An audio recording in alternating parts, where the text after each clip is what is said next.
Hello, welcome to Business. My name is Darrell Kwao. The Bank of Ghana says the delay in publishing its financial accounts is as a result of the domestic debt exchange program.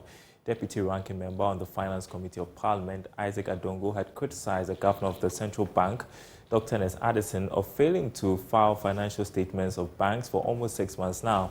Take a listen. We have been waiting to receive the gazetting and the publication of the Bank of Ghana's own financial statements, which by law should have been published by the end of April of the year. We are now half a year through the year, and all the banks have complied with the filing of their returns to the Bank of Ghana. Those reports include what we call the long-form reports, which are very detailed, audited reports of the banks, breaking down every single item on the balance sheet of the banks in order that we can see the bank for who it is. But Bank of Ghana is not able to comply with its own law to do the very things that the other banks are doing. The bank has not filed and published its financial statements. Every 15 days, the Bank of Ghana is supposed to gazette its assets and liabilities, and at the end of the month, they are supposed to further file its assets and liabilities. It's been almost 6 months now. The Bank of Ghana is in clear violations of these provisions.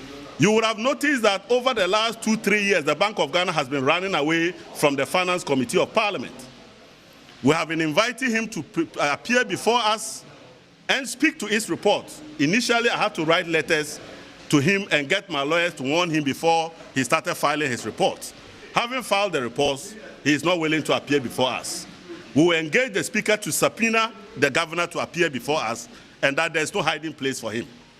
He cannot be recklessly managing our monetary and financial institutions, collapse our banks and financial institutions, render our livelihoods useless with inflation, interest rate, and depreciation, and do not want to account for those matters. While reacting to this, Head of Research at the Bank of Ghana, Philip Abredu-Otu, explained the central bank was compelled to delay publication because of the complications of the domestic debt exchange program. You recall that the bank also did that by seeking a reprieve from the Bank of Ghana.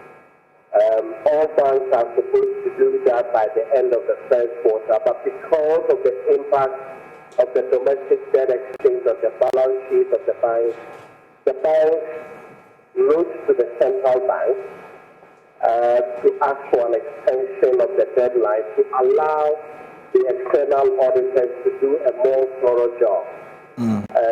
We understood the issues at stake, and the central bank granted the bank that reprieve to allow them to work with the auditors diligently to get the accounts published. So we extended the time for the publication to the end of April, by which time all the banks complied and they published their accounts. So for the banks, it was extended. Now, so I'm just trying to put it in context. In the case of the Bank of Ghana, we also were affected by the domestic debt exchange, and our external auditors requested that they needed more time to do a more thorough job.